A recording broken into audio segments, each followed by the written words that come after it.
बनाए गए हैं और उसी कार्यक्रम की ये सीधी तस्वीर जो हम आपको दिखा रहे हैं। प्रधानमंत्री नरेंद्र मोदी इस कार्यक्रम में पहुंच चुके हैं। लैंप लाइटिंग का कार्यक्रम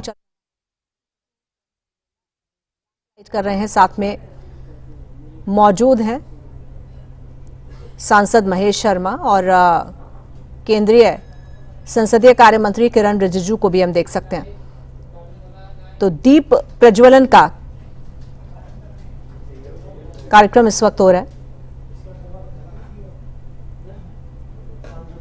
184 नए फ्लैट्स जो सांसदों के लिए बनाए गए हैं, आधुनिक फ्लैट्स हैं ये, और आज इनका उद्घाटन प्रधानमंत्री नरेंद्र मोदी की तरफ से किया जाना है। बाबा खड़क सिंह मार्ग पर ये फ्लैट्स बनाए गए हैं।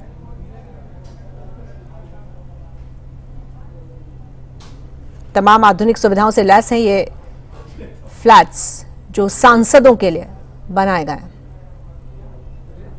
बहुमंजिला इमारत है जिसमें 184 फ्लैट्स हैं। इनका निर्माण सांसदों के लिए किया गया है और ये रेजिडेंस कम ऑफिस का काम करेंगे, यानी कि यहां से ऑफिस का कामकाज भी जो सांसद हैं वो कर पाएंगे।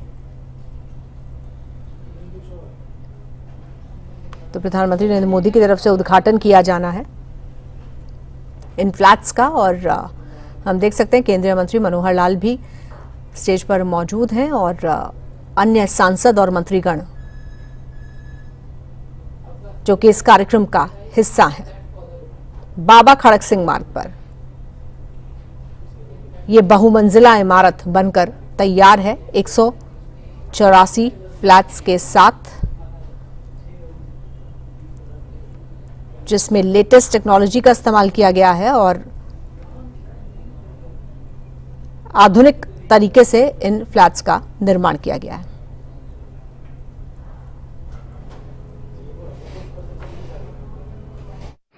जिनके मार्गदर्शन में भारत, भारतीयता और भारत के लोगों का सम्मान आज विश्व पटल पर शिखर पर है।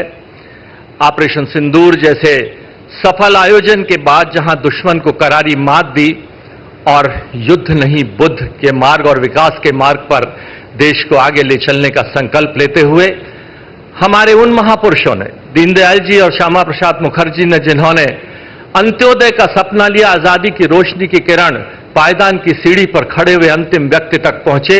कोई भूखा ना सोए इस देश में, और एक देश एक विधान एक प्रधान के संकल्प को आज पूरा होता प्रतीत करने वाले ऐसे यशस्वी प्रधानमंत्री नरेंद्र मोदी जी का मैं अपनी ओर से, हाउसिंग कमेटी की ओर से और सभी मेरे साथ मंच पर बैठे सभी लोगों की ओर से हार्दिक अभिनंदन करता हूं, वंदन करता हूं। अभिनंदन है प्रधानमंत्री जी आपका, अभिनंदन है मंच पर उपस्थित हमारे लोकसभा के यशस्वी स्पीकर आदरणीय ओम बिरला जी का, अभिनंदन है हमारे मंत्री श्री मनोहर लाल खट्टर जी का, जो हमारे सभी घरों के हाउसिंग कमेटी के, हम तो कहते हैं स्टॉकिस्ट वो हैं, हम तो डीलर हैं, मकान बांटने वाले, बाकी असली मालिक उसके वही हैं। हमारे पार्लियामेंट्री अफेयर्स के मंत्री भाई किरण रिजिजू का, मेरे सामने बैठे सभी कैबिनेट मंत्री, सभी सांसदगण, सभी पत्रकार छायाकार बंधुओं का बहुत बहुत अभिनंदन है। जब प्रधानमंत्री जी के संज्ञान में आया कि सांसदों को मकानों की कमी हो रही है और ये मकान 1935 से लेकर 1955 के बीच में बने थे, जिन पर मेंटेनेंस का खर्चा बहुत अधिक हो रहा था, तो प्रधानमंत्री जी ने 1922 में तत्कालीन हाउसिंग कमेटी के अध्यक्ष और वर्तमान में मंत्री श्री CR पाटिल जी का, जिनका लगाया हुआ ये पौधा आज बनकर यहां पर तैयार हुआ है, मैं अभिनंदन और धन्यवाद देता हूं आदरणीय CR पाटिल जी का। उनसे समय समय पर मुझे मार्गदर्शन भी मिलता रहा, और सबसे बड़ा धन्यवाद इस हाउस कमेटी के सभी लोग जो अक्रॉस द पार्टी लाइन इसके सदस्य, यही भारत की लोकतंत्र की गरिमा है, यही भारत की लोकतंत्र की खूबसूरती है। सबने मिलकर एक ऐसा अनूठा सहयोग किया कि ये प्रोजेक्ट जो 23 में शुरू हुआ और 31 अगस्त 2025 को बनकर तैयार होना था, वह आज समय से पूरा हो रहा है। और जनरली प्रोजेक्ट्स ओवररन करते हैं, ये अपने प्रोजेक्ट 646 करोड़ का ये प्रोजेक्ट था, 590 करोड़ रुपए में पूरा होकर लगभग 50 करोड़ की बचत भी हुई है। मैं सभी दायी संस्थाओं का, सीपीडब्ल्यूडी का, सैम इंडिया का, MTNL, NDMC, fire service, police service, सभी का बहुत बहुत धन्यवाद देता हूं, जिनके कारण ये प्रोजेक्ट समय पर पूरा हो चुका है। पहली बार जब प्रधानमंत्री जी से मार्गदर्शन लिया गया कि सांसदों को सामान्यतः मकान दिए जाते थे, उसके बाद वो सोफा इतने बजट का, इतने की चादर, इतने की अलमारी, इतने के, ये पहली बार ये आदेश मिला कि ये जो फ्लैट बने हैं 7 कमरे और 2 हमारे सहायकों के कक्ष बने हैं, यानी 9 कमरों का ये फ्लैट है। 2 सहायक कक्ष, 5 कमरे फैमिली के लिए, 2 गेस्ट बेडरूम के लिए, पीए के ऑफिस के लिए और एमपी के ऑफिस के लिए। इस तरह का ये पहली बार का एक अनूठा, इतना ऊंचा प्रोजेक्ट आज अभी जब प्रधानमंत्री जी ने उनसे पूछा, जो कर्मचारी हैं जिन्होंने मिलकर ये बनाया था, कि क्या आपने इससे ऊंचा कोई प्रोजेक्ट बनाया है अभी तक? 25 मंजिला ये प्रोजेक्ट है। 23 मंजिलों में 4 टावरों के अंदर हमारे मकान होंगे, और जिसमें मुझे खुशी है कि इनकी मांग इतनी रही, पहली बार और दूसरी बार के सांसदों को, जो ये साउथ एवेन्यू, नॉर्थ एवेन्यू है, इसमें प्रधानमंत्री जी ने मार्गदर्शन दिया है कि इनको हम दोबारा से रिनोवेट कर नया बनाए। मैं प्रधानमंत्री जी आपका, सभी मंत्रीगण उपस्थित और आप सभी की उपस्थिति को प्रणाम करते हुए मुझे आपने ये अवसर दिया। आज कोई भी सांसद, किसी के मन में यह तो भाव हो सकता है कि मुझे कोठी मिलनी चाहिए थी, बड़ा बंगला मिलना चाहिए था, लेकिन 543 में से 543 सांसदों को आज कोई भी ऐसा नहीं है जिनको ये मकान ना मिले हों। मैं आप सबको शुभकामनाएं देते हुए, प्रणाम करते हुए धन्यवाद देता हूं। बहुत बहुत धन्यवाद मान्यवर। अब मेरा सादर अनुरोध माननीय लोकसभा अध्यक्ष श्री ओम बिरला जी से कि हम सभी को संबोधित करने की कृपा करें।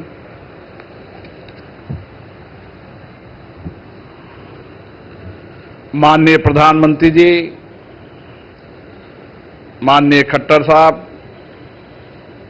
संसदीय कार्य मंत्री जी, आवास कमेटी के चेयरमैन साहब, माननीय मंत्रीगण, माननीय सांसदगण, मैं सभी माननीय सांसदों की ओर से और मेरी ओर से माननीय प्रधानमंत्री जी का अभिनंदन करता हूं, स्वागत करता हूं। माननीय प्रधानमंत्री जी के मुख्य आतिथ्य में आज 184 सांसद आवास का लोकार्पण हुआ, जो हम सबके लिए प्रसन्नता का विषय है। माननीय प्रधानमंत्री जी के नेतृत्व में और उनके मार्गदर्शन में पिछले 11 वर्षों के अंदर प्रदेशों में, देश के अंदर नवनिर्माण का एक लंबा कालखंड है। ये परिवर्तन का कालखंड है। आपके मार्गदर्शन में रिकॉर्ड कम समय पर संसद भवन का निर्माण हुआ। कर्तव्य पथ पर नेताजी सुभाष चंद्र बोस का प्रतिमा बनी। National war memorial, police war memorial, Bharat Mandapam, Yashobhoomi और कर्तव्यपथ जैसे देश और प्रदेश में अनेक इंफ्रास्ट्रक्चर आम जनता के लिए आपके नेतृत्व में बने। माननीय प्रधानमंत्री जी, आपकी प्रेरणा से पिछले 11 वर्षों में लोकसभा सदस्यों के लिए रिकॉर्ड 344 नए मकान बने।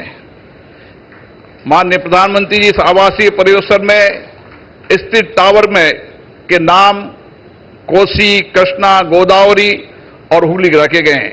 ये हमारे देश की नदियां, हमारी समृद्ध संस्कृति, सभ्यता की प्रतीक है। यह हमारी विविधता के साथ साथ राष्ट्रीय एकता और सद्भावना के प्रतीक भी है। आधुनिक टेक्नोलॉजी, नियमित निगरानी से इन आवासों को निश्चित समय पर पूरा किया गया और 46 करोड़ से ज्यादा इन आवासों में बचत भी हुई।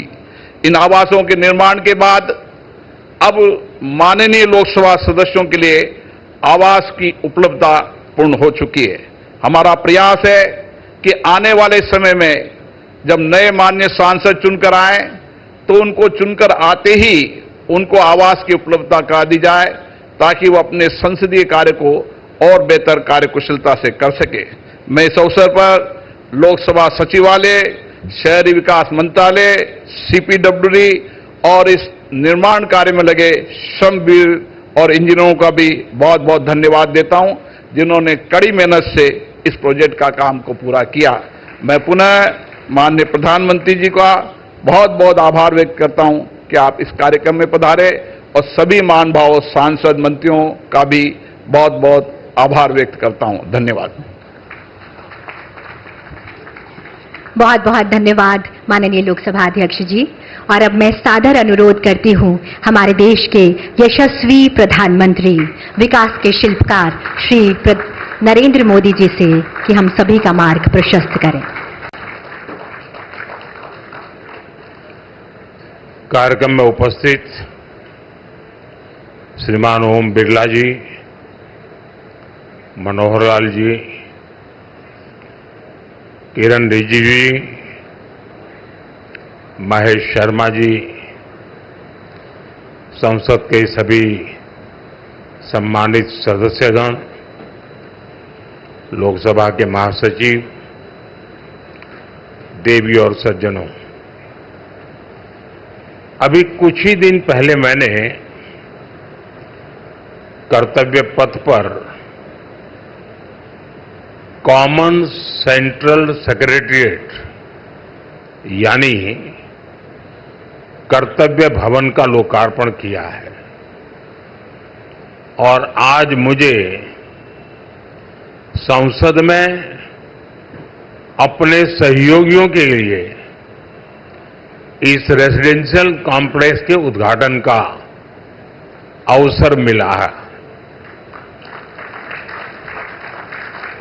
ये जो 4 टावर्स हैं, उनके नाम भी बहुत सुंदर है। कृष्णा, गोदावरी, कोसी, हुगली, भारत की 4 महान नदियां जो करोड़ों जनों को जीवन देती हैं, अब उनकी प्रेरणा से हमारे जनप्रतिनिधियों के जीवन में भी आनंद की नई धारा बहेगी। कुछ लोगों को परेशानी भी होगी। कोसी नदी देख रखा है नाम, तो उनको कोसी नदी नहीं दिखेगी, उनको बिहार का चुनाव नजर आएगा। तो ऐसे छोटे मन के लोग जो होते हैं, उनकी परेशानियों के बीच भी मैं जरूर कहूंगा कि नदियों के नामों की परंपरा देश की एकता के सूत्र में हमें बांधती है। दिल्ली में हमारे सांसदों का ईज ऑफ लिविंग बढ़े, हमारे सांसदों के लिए दिल्ली में उपलब्ध सरकारी घर की संख्या अब और ज्यादा हो जाएगी। मैं सभी सांसदों को बधाई देता हूं। मेन फ्लैट्स के निर्माण से जुड़े सभी इंजीनियर्स और श्रमिक साथियों का भी अभिनंदन करता हूं, जिन्होंने मेहनत और लगन से ये काम पूरा किया है। साथियों, हमारे सांसद साथी जिस नए आवास में प्रवेश करेंगे, अभी मुझे उसका एक सैंपल फ्लैट देखने का मौका मिला। मुझे पुराने सांसद आवासों को देखने का भी मौका मिलता ही रहा है। पुराने आवास जिस तरह बदहाली का शिकार होते थे, सांसदों को जिस तरह आए दिन परेशानियों का सामना करना पड़ता था, नए आवासों में गृह प्रवेश के बाद उससे मुक्ति मिलेगी। सांसद साथी अपनी समस्याओं से मुक्त रहेंगे तो वो अपना समय और अपनी ऊर्जा और बेहतर तरीके से जनता की समस्याओं के समाधान में लगा पाएंगे। साथियों, आप सभी जानते हैं दिल्ली में पहली बार जीत कर आए सांसदों को घर अलॉट करवाने में कितनी कठिनाई आती थी। नए भवनों से ये परेशानी भी दूर होगी। एक मल्टी स्टोरी बिल्डिंग्स में 180 से ज्यादा सांसद एक साथ रहेंगे। साथ ही इन नए आवासों का एक बड़ा आर्थिक पक्ष भी है। अभी कर्तव्य भवन के लोकार्पण पर ही मैंने बताया था, अनेक मंत्रालय जिन किराए की बिल्डिंग में चल रहे थे, उनका किराया ही करीब 1,500 करोड़ रुपए साल भर होता था। ये देश के पैसे की सीधी बर्बादी थी। इसी तरह पर्याप्त सांसद आवास न होने की वजह से भी सरकारी खर्च बढ़ता था। आप कल्पना कर सकते हैं, सांसद आवास की कमी होने के बावजूद 2004 से लेकर 2014 तक लोकसभा सांसदों के लिए एक भी नए आवास का निर्माण नहीं हुआ था। इसलिए 2014 के बाद हमने इस काम को एक अभियान की तरह लिया। 2014 से अब तक इन फ्लैट्स को मिलाकर करीब 350 सांसद आवास बनाए गए हैं। यानी एक बार ये आवास बन गए तब जनता का भी पैसा बच रहा है। साथियों, 21वीं सदी का भारत जितना विकसित होने के लिए अधीर है, उतना ही संवेदनशील भी है। आज देश कर्तव्य पथ और कर्तव्य भवन का निर्माण करता है तो करोड़ों देशवासियों तक पाइप से पानी पहुंचाने का अपना कर्तव्य भी निभाता है। आज देश अपने सांसदों के लिए नए घर का इंतजार पूरा करता है तो पीएम आवास योजना के जरिए 4 करोड़ गरीबों का गृह प्रवेश भी करवाता है। आज देश संसद की नई इमारत बनाता है तो सैकड़ों नए मेडिकल कॉलेज भी बनाता है। इन सब का लाभ हर वर्ग, हर समाज को हो रहा है। साथियों, मुझे खुशी है कि नए सांसद आवासों में सस्टेनेबल डेवलपमेंट, इसका भी विशेष ध्यान रखा गया है। ये भी देश के प्रो एनवायरमेंट और प्रो फ्यूचर सेफ इनिशिएटिव का ही हिस्सा है। सोलर एनेबल इंफ्रास्ट्रक्चर से लेकर सोलर एनर्जी में देश के नए रिकॉर्ड्स तक देश लगातार सस्टेनेबल डेवलपमेंट के विजन को आगे बढ़ा रहा है। साथियों, आज मेरे आपसे कुछ आग्रह भी है। यहां देश के अलग अलग राज्यों और क्षेत्रों के सांसद एक साथ रहेंगे। आपकी उपस्थिति यहां एक भारत श्रेष्ठ भारत का प्रतीक बनेगी। इसलिए अगर इस परिसर में हर प्रांत के पर्व त्योहारों का समय समय पर सामूहिक आयोजन होगा तो इस परिसर को 4 चांद लग जाएंगे। आप अपने क्षेत्र की जनता को भी बुलाकर इन कार्यक्रमों में उनकी भागीदारी करवा सकते हैं। आप अपने अपने प्रांतों की भाषा के कुछ शब्द भी एक दूसरे को सिखाने का प्रयास कर सकते हैं। सस्टेनेबिलिटी और स्वच्छता, ये भी इस बिल्डिंग की पहचान बने, ये हम सबका कमिटमेंट होना चाहिए। न केवल सांसद आवास बल्कि पूरा परिसर हमेशा साफ स्वच्छ रहे तो कितना ही अच्छा होगा। साथियों, मुझे आशा है हम सब एक टीम की तरह काम करेंगे। हमारे प्रयास देश के लिए एक रोल मॉडल बनेंगे। और मैं मंत्रालय से और आपके आवास कमेटी से आग्रह करूंगा, क्या साल में 2 या 3 बार ये सांसदों के जितने परिसर है उनके बीच स्वच्छता की कंपटीशन हो सकती है क्या? और फिर घोषित किया जाए कि आज ये जो ब्लॉक था वो सबसे ज्यादा स्वच्छ पाया गया। हो सकता है 1 साल के बाद हम ये भी तय करें कि सबसे अच्छे वाला कौन सा और सबसे बुरे वाला कौन सा, दोनों घोषित करें। साथियों, मैं जब ये नवनिर्मित फ्लैट देखने गया तो मैं जब अंदर प्रवेश किया तो पहला मेरा कमेंट था, इतना ही है क्या? तो उन्होंने कहा, नहीं साहब, ये तो शुरुआत है, अभी अंदर चलो आप। मैं हैरान था जी, मुझे नहीं लगता कि सारे कमरे आप भर पाएंगे।